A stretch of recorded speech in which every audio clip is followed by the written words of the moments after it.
Hey, hey everyone. My name is Morgan, and I'm going to be going over the Renaissance period. So, some few main points I just want to break down is the breakdown of church and dogma, the humanist spirit, scientific revolution, the technological advances, as well as philosophical ideas. Alright, so the breakdown of the church and dogma. The church within the Renaissance period was the Catholic Church, and it experienced its members questioning the faith and dogma, which was just the rules and set the parameters for the people. Um, and so within the church, it was not usual for people to question the faith, so this was something very disturbing and new for some people. Humanism affected the church in such a way that people began to question the faith. This was due to their ability to find answers to questions about life elsewhere.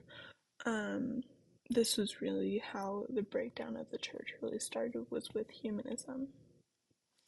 So, looking at the humanist spirit, the humanist movement is one where people believed in the ability to use reason and experience to justify and understand the workings of the universe and world. So going into some points is individualism.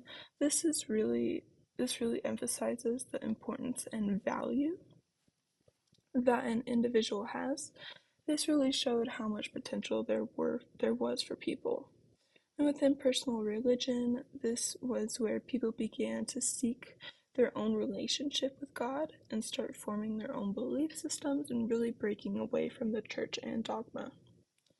Retrospection was the act of looking at past philosophers and seeing their work and either building off of it or bringing it down and just not believing in it. We see this kind of with anti-Aristotelism or Aristotle. Yeah, that's just what I'm gonna go with.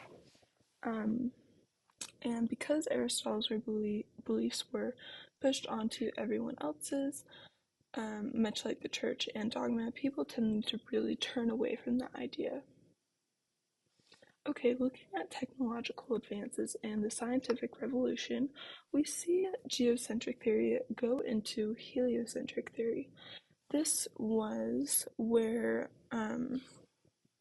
when the world went from believing that everything else was circled around the Earth, meaning that the Earth was the center of the universe, to an idea where Earth revolves around the Sun. This was the work of Nicholas Copernicus. Yes, I think that's how you say it. I'm sorry about the names. I'm not very good with names. Um, this was when Galileo proved it was fact, but the problem was with heliocentric theory, it went against the church beliefs. The church taught that the Earth was the center of the universe. So, when people started questioning that or going against that, they started killing people just because they wanted things to stay within their church and have that be the truth. Because that's what everyone just believed and they didn't want that questioned. And then Galileo came and proved that the heliocentric theory was a fact with science and mathematical laws. And so Galileo showed that mathematical laws could explain the behavior of objects and how they move and change in motion. This paved the way for other scientific discoveries and formulas. And then we also have objective versus subjective reality. Objective reality is the fact of a reality. There cannot be an argument made against it because it is true. Subjective reality is the opinion of a person and what they believe to be true based off of personal experiences and beliefs.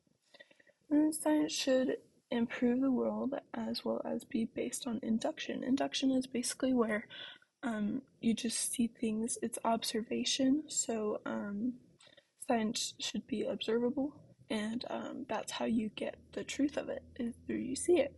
So what we see is true. And then some philosophical ideas that I think are important to point out is to understand the universe and nature is to know God. This was really important in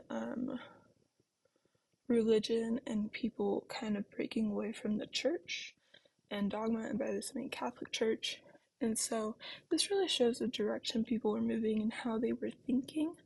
And it shows that because God made the universe and nature, it makes sense that if you understand what he created, you know God better because he made it. So it also gave people some validation in what they're doing, and it's how science was good. And so that was discovered by Isaac Newton. And then we also have Four Idols by Francis Bacon. So the first idol, the cave, is perception influenced by experiences.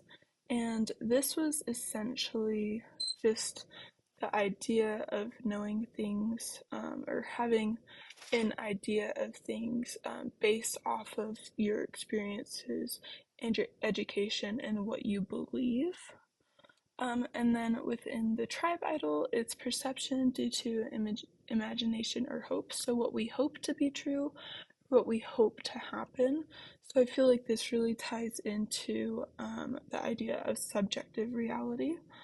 And then the marketplace idol is the perception influenced by verbal communication. It's how we communicate with others and what we communicate about, and just really communication in general really helps to form our perceptions as well.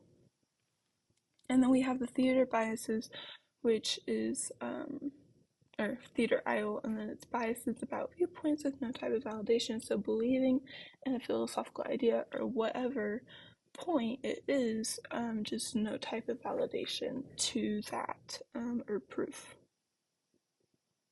Alright, this is my works cited, and thank you all so much for listening. I hope you all have an amazing day today.